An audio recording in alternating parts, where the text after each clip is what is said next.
There we go. So, I am getting to, I guess, introduce to you who's going to be speaking today or bringing the word. We finished up a thought of my head, and in break of where we were at, it lent itself an awesome opportunity to invite someone that I enjoy to see if they were available, and they said yes. And so I'm really excited that Pat Fahey and his wife Janet have joined us today. And so Pat is here. I'm glad that he is here. And so if you wouldn't mind, I know we tried to clap a little bit in worship, and it's early. We're groggy. It's cool. But if you wouldn't mind, for me, let's give Pat a round of applause because I'm super excited that he's bringing the word and bringing the message today. Pat, thank you for coming. You got the floor, my man.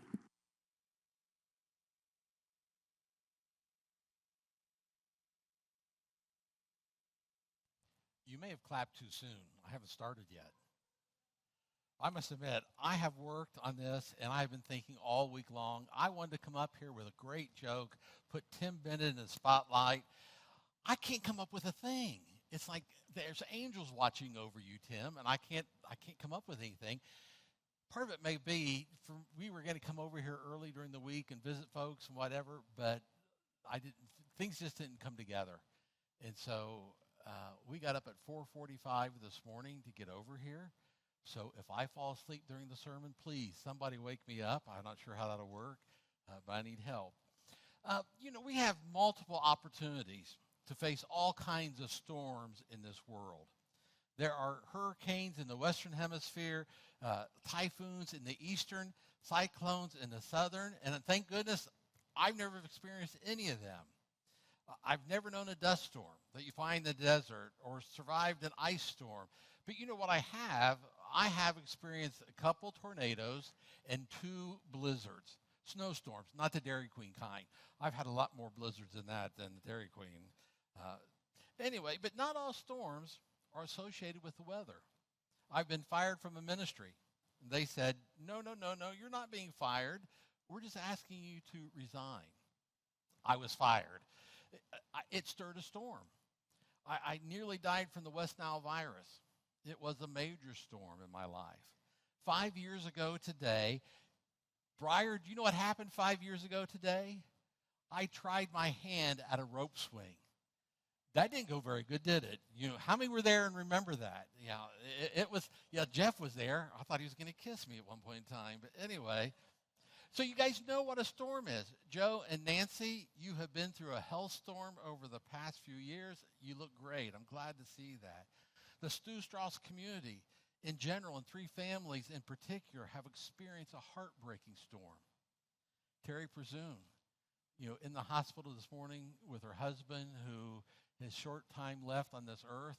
But that means her mother, her brother, and her husband all in the same month leaving this world.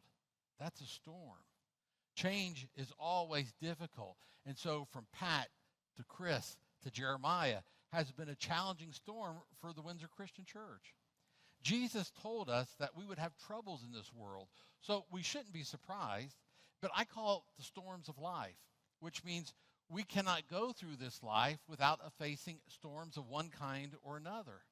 Those individuals, those marriages, those congregations who survive the storms of life are the ones who make it a point to find what I would call a rainbow in the rain, which I thought was really appropriate for this day to talk about rain with all the dry weather we've been having. So allow me to take you into the Old Testament. I want you to see and visit with the prophet Habakkuk. His storm is in the southern hemisphere, or the southern kingdom of Judah, where the wickedness of the people had reached epic proportions. It's when God tells Habakkuk that he was going to bring judgment upon Judah with a more vile and wretched people, the Babylonians. It's reading the 3 chapters of Habakkuk's message to the people of Judah that we discover 3 keys to finding that elusive rainbow in the rain. So key number 1 is this. Looking at, say at with me, say at. Some of you are here. Looking at the storm brings confusion. Habakkuk begins, how long, O Lord, must I call for help? But you do not listen. Violence is everywhere, I cry, but you do not come to save. Must I forever see these evil deeds? Why must I watch all this misery? Wherever I look, I see destruction and violence. I am surrounded by people who love to argue and fight. The law has become paralyzed, and there is no justice in our courts. The wicked far outnumber the righteous, so that justice has become perverted. Habakkuk is questioning God. And it sounds like these words could have been written about America today. Destruction, violence, perversion. The good guys are being overwhelmed. Truth is being trashed. God, what are you doing? Are you unable? Are you uncaring? Are you oblivious? Essentially, Habakkuk is asking, why must the righteous suffer and the wicked flourish? And he is so confused. God's response is not what any of us would expect, and I'm certain not what the prophet wanted to hear. In verse 5 through 11, God says, if you think things are bad now, just you wait. That's a Pat Fahey simplified translation. Habakkuk has set his eyes. He set his eyes on the center of the storm, and he can see nothing but the storm. Have you ever looked outside the window or the door when a storm has been coming into town? The skies grow dark, the trees start to wave, the leaves turn upward, and you begin to wonder what's going to happen. You're so transfixed on that storm, and you have no idea what's coming down the pike. It may be that tornado that we all fear, although some people tell me that a tornado can never hit Windsor because Stink Creek flows north. That takes an awful lot of faith to believe that, I want you to know. But anyway, so all this is just going on, and they're so struggling that they can't see what they want to see. He's blinded. And sometimes we can't see our God at all. We know the storm we're facing won't last forever, but there's no peace because everything around us seems to be falling apart. You know it? If you know what I'm talking about, you've been there. God, why aren't you doing something? And God responds, for I am doing something in your day, something you wouldn't believe even if someone told you about it. The Babylonians are coming. The fierce, the dreaded, the wicked Babylonians are coming to seize, devour, and destroy Judah just as God's tool of judgment. Habakkuk's eyes, they grow larger, and his heart sinks as he realizes the storm is just beginning. And with his eyes still focused on the storm, he becomes confused. And he constantly asks, why? Why? Why? Ever ask God why? When a storm comes your way, it might be a financial storm. It might be a health storm. It might just be a family storm. I'm not sure what storms you see, but all of a sudden the storm's coming your way, and you think you're all planned, but you begin to see how ugly it is, and you begin to think, wait a minute, God, why are you letting me happen this to me? I'm a good person. I go to church. I read my Bible. I pray. Why is this coming? After chapter 2 opens, Habakkuk's outlook begins to change what God's telling him. Instead of looking at the storm, he sees through the storm. And we discover the key number 2, looking through. Say through. You're getting better. All right. So looking through the storm brings confidence. You think, confidence?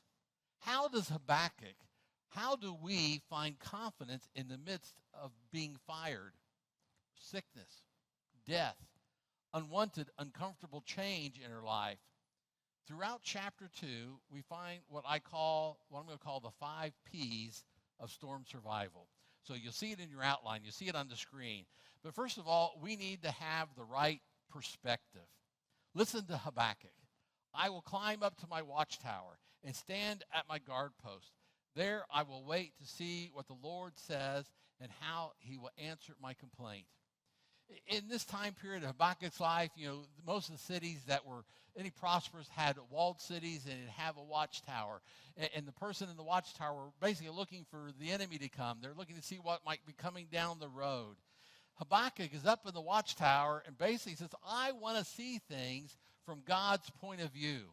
And that's the right perspective. When a storm's coming our way, we want to see what's God doing. There are times we can't see the forest because all the trees are in the way. When I have God's perspective, I realize that no matter how great the storm, he will use it for his glory and our good. When I look through the storm and see what his hand seeks to accomplish in my life and in your life, what he's trying to do in our homes, our church, our culture, we can be confident if I look through the storm. From our perspective, storms are bad. They cause confusion, despair, anxiety, grief, fear. But our God who dwells in the midst of storms, he says, you know what? I see this storm. I see it. I can use this. I can make this to be good. Oh, if you don't have God's perspective and all you see is if you're looking at the storm, you'll never understand that. But if you can see through because of God's perspective, then you begin to understand that God's saying, this is good. I can use this. Take, for example, our Old Testament hero, Joseph. Jealousy raged in his family to the point that he was hated by his brothers. That's bad. The brothers tossed Joseph into a pit and left him to die. That's bad. The brothers reconsidered their actions, so they decided to sell Joseph as a slave to Egyptian traders. What is that? Wake up, folks. That's bad. Because a jilted woman was tossed into prison, he was tossed into prison. That's bad. A faithless friend forgot about his goodness and left Joseph in that prison. That's bad. If anyone's life was rocked by storms, it was Joseph. But I want you to notice he wasn't overcome. He was not destroyed. And you think, why? Because he shared God's perspective of what was going on. If you don't know the story, but Joseph was released from prison, gave Pharaoh an incredible interpretation and advice about how to save Egypt from a coming famine, and he was made prime minister of the land. When Joseph finally came face to face with his brothers, this is what he said. Don't be upset and don't be angry with yourselves for selling me to this place. It was God who sent me here ahead of you to preserve your lives. You see what Joseph was saying? I saw from God's perspective what he was doing. I wasn't looking at all my troubles. I wasn't looking at the pit. I wasn't looking at Potiphar's wife. I wasn't looking at the prison. I was looking at my God and what he was doing, knowing I could trust him. They didn't understand. The brothers didn't understand. They left Joseph a slave, and now he's the second in command of the most powerful nation in the world at that time. But he wanted them to know all that happened was a God thing. Here's what he said also. God has sent me ahead of you to keep you and your families alive, to preserve many survivors. So it was God who sent me here, not you. It's the perspective. Joseph is seeing things beyond his storms. He's seeing God in the storm. He's looking through what God's going to do with that storm. You know, we've got an upcoming election. They say COVID is rebounding. Inflation has been brutal. I can guarantee you that more storms, be they national, be they congregational, be they personal, are heading our way. And if we look through them, we can see God doing his thing to bring about an incredible result. Our second P is this. It's to survive is patience. The vision in verse 3. This vision is for a future time. It describes the end, and it will be fulfilled. If it seems slow in coming, wait patiently, for it will surely take place. It will not be delayed. When storms stir in my life, I don't know if I'm like you, but when storms stir, I want answers, and I want them now. I want a hint as to when this mess will be over. When can I stand on my feet again? Patience is not my strength. But those who wait patiently for the Lord are like those who watch the sun to rise. Tim Bennett, you get up early being a farmer. All farmers get up early, so you've seen the sunrise, haven't you? Let's say you get up early this morning. Sunrise, if I looked at it right, was at 6:42. But if you got up at 5 o'clock this morning, would the sun rise for you? No. You can't rush that sunrise, can you? No. Let's just say that you pray for the sun to rise earlier. Would it rise earlier for you? Let's say, you really are anxious for that sun to rise. Why isn't the sun coming up? Because it has its appointed time. Who set that appointed time? Our God has set that appointed time. And no matter how intently you watch, we can't hurry its arrival. And no matter how early you begin to watch, it will not rush to meet your expectations. I want to tell you this. The sun never fails to rise. It always rises at its appointed time, the time that God has appointed. God, when are you going to do something about? When are you going to do something about the politics in our nation?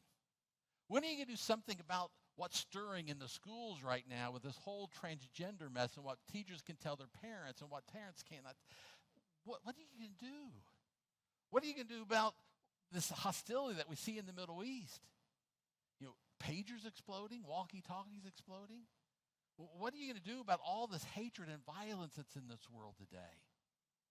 God, why are you not stepping in? One thing I realize God rarely offers explanations in life. And we want to know why. Our third P to surviving the storm is promises. Verse 3 ends, it will surely take place. It will not be delayed. As I look through scriptures, and I said before, I realize God rarely offers explanations in life. We want to know why. We want to understand. We want God to explain why, when, who, how. We want to have a better grasp on the situation. And one thing I noticed, God doesn't offer explanations. Do you know what he does offer? Promises. And when you think about it, promises are so much better. Too often, we lose God's blessings because we are so busy demanding and seeking explanations that we forget to claim his promises. I'm thinking of Naaman. If you go into the Old Testament, the prophet Elisha, there is a Syrian general with leprosy. Syria had been good at the time period, and so a servant girl talked about Elisha to Naaman, this great general. And so Naaman leaves Syria and he comes over into the promised land and he speaks to the prophet. He wants to speak to the prophet Elijah. Elijah won't even leave his house. Elijah won't even talk to him. But Elijah sent him a message to dip himself 7 times in the Jordan River. Naaman is furious. He is a powerful, mighty general of the greatest army at that time. And he came to Elisha's house, and Elisha doesn't acknowledge him. He just says, go dip yourself, dunk yourself 7 times in this podunk little stream called the Jordan, instead of the mighty Euphrates that's back in Syria. Naaman was so blinded by what was going on, he failed to see the promise for a cure because he wanted an explanation. And he almost lost it, but he was convinced. And he goes to the Jordan. We don't live by explanations. We live by promises. Our 4th P for storm survival is participation. If you claim the promises of God, your role in the storm is faith. When you have a storm stirring in your life, and I'm saying there's all kinds of storms, health-wise, family-wise, financial-wise, everything that comes targeting at us. And all these things that are going on, we have to participate in it. Our 4th P is that participation. If you claim the promises of God, your role in the storm is faith. That's why Habakkuk says, the righteous will live by faith. We don't live because everything's going our way. We don't survive because there are no bumps in the road. When storms assault, we look through them because we know that God is in the storm. He's using the storm, transforming the storm, and I can only know that by faith. Our final perception is this. Our final P is perception. Read verse 20. Read this with me, this verse 20, if you would. Ready? But the Lord is in his holy temple. Let all the earth be silent before him. What's he saying there? But the Lord is in his holy temple? It's saying that God is still sitting on his throne. God is still in control. It doesn't matter what's going on in your life. It doesn't matter how hard it might be. I want you to know God is in control. He never loses that. For most of you who are old enough, you might remember Bette Midler. How many remember Bette Midler singing? In 1990, she had a hit song. It was called From a Distance. And the chorus repeated the refrain, God is watching us from a distance. It's like, well, I know God's out there somewhere, but he's beyond our reach. And you know what? We're outside his grasp. God, he may have created, but he took a hike and he left. And God is no longer right there for us. He's just so far at a distance. But I want you to know that's not Habakkuk's opinion. He's telling us from personal experiences, God, he's in control. God is on his throne. Our God, he reigns. And that brings us to the family secret. I know in the past 7 years, I've shared that with you. It's a secret the world doesn't know, and it couldn't possibly understood even if they heard it. The Apostle Paul wrote these words, and, put them up there. Anybody there? There they are. And we know. You see that? We know. That word know means to know from experience. It's what I know not because someone told me something. It's not because I've read something. It's I know by experience. I know from experience that when you jump off of a rope swing and you miss the pond, it hurts. I know that from experience. I know that from experience that when you have a hammer in your hand and you miss the nail and you hit your thumb, it hurts. That's experience. I know these things. And we know. Read it with me. Start at the beginning. Read it with me. And we know that God causes everything to work together for the good of those who love God and are called according to his purpose. We know from experience that God causes everything. You notice that everything, God uses good things. God uses bad things. God uses our foolish mistakes. He uses the actions of others.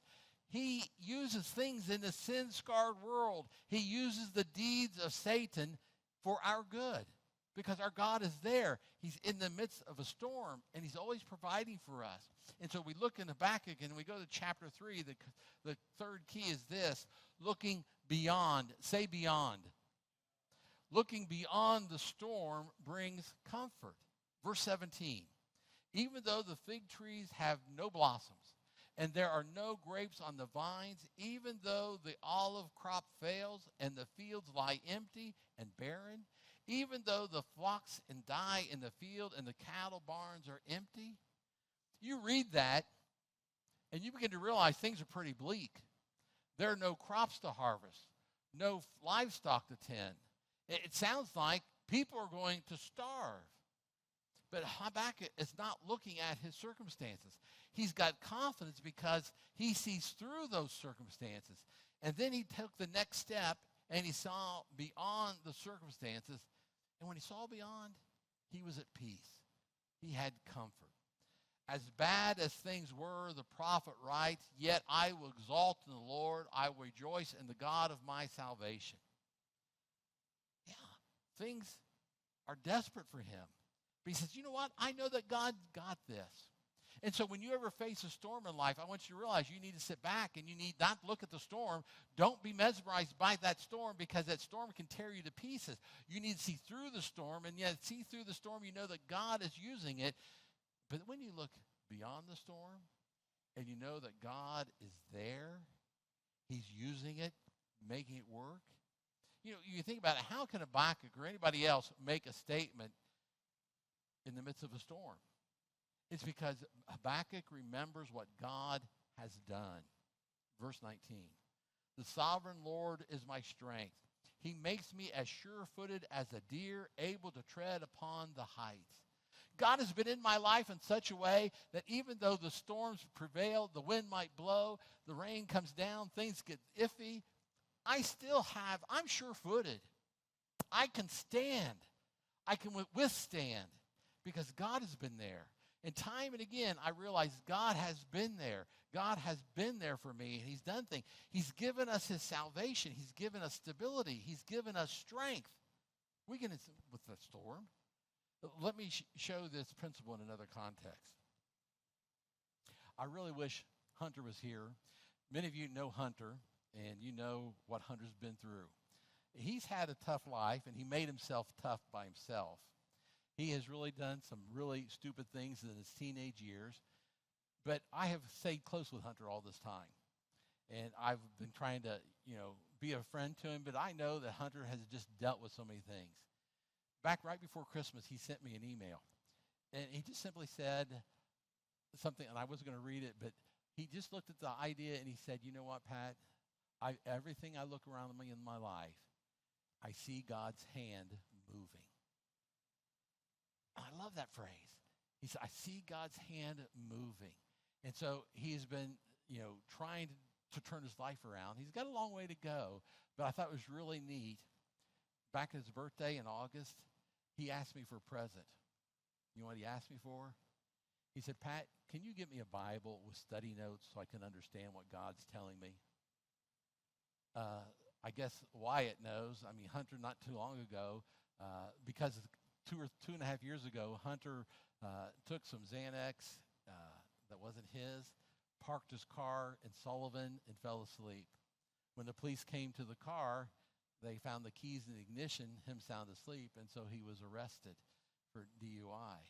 In the jailhouse, he caused some stir. He stirred a problem, and so he's been on probation. Well, he wrecked his car going to his cousin's graduation back in May. He totaled his car, so he wasn't going to rehab. He wasn't going to his probation officer. And so he went to the judge, and he tried to plead his case, but, excuses just don't hold up in court. And so they sent Hunter to jail for 7 days. And every day he would call me and talk to me. And he told me, he says, Pat, they've got Bibles here, but I can't read them. I don't understand them. But he said, this is the best thing for me because the other guys that are here are Christians and are telling me to trust God, to have faith in God. See, he's been through all kinds of different storms in life, and it's taken all this time for him to get to the point where he's seeing God's hand moving in his life. Look from another perspective as we see this. Disciples looked at the storm, and they were confused by it. Because, you see, Jesus had been taken prisoner by the Sanhedrin and handed over to Pilate for execution. This is a storm of monumental proportion for those who are following Jesus.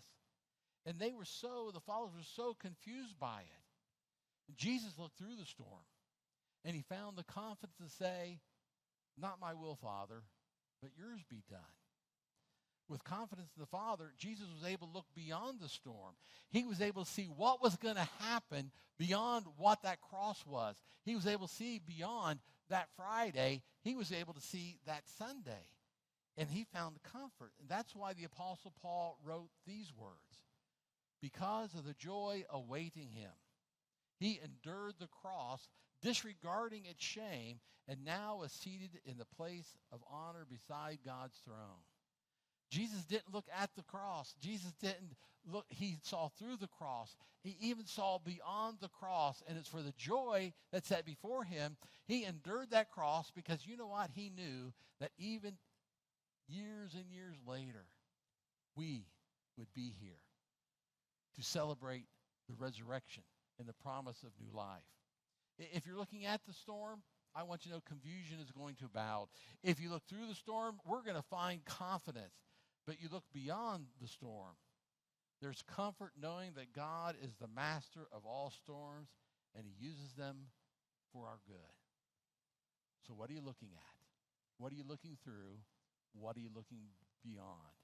I want you to know there's a rainbow in the rain for you because God, he still provides.